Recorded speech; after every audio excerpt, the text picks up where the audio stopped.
नमस्कार, मी गायत्री किचनमध्ये आपलं स्वागत आहे। आज आपण बनवणार आहोत अंड्याची रस्सा भाजी।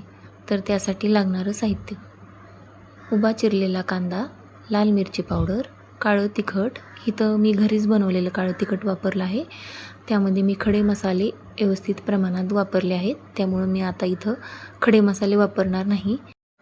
ओला नारळ वाटी भरून घेतलेला आहे। तुमच्याकडे ओला नारळ अवेलेबल नसेल तर खोबरंसुद्धा घेऊ शकता, पण हे खोबरं बारीक गॅसवर छान लाल भाजून घ्यायचं आणि त्याचं वाटण करून घ्यायचं।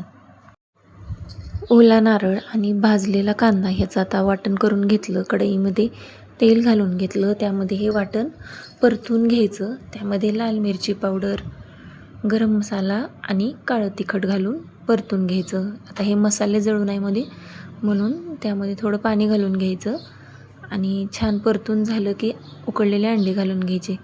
इथं मी गावरान अंडे घेतले आहेत।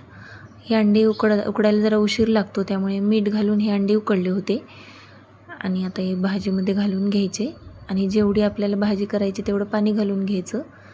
जर तुम्हाला जास्त प्रमाणात रस्सा करायचा असेल तर हरभऱ्याची डाळ भाजून घेऊन त्याची पावडर बनवायची आणि यामध्ये मिक्स करायची, त्यामुळे भाजी छान दाटसर होते आणि मिळून येते।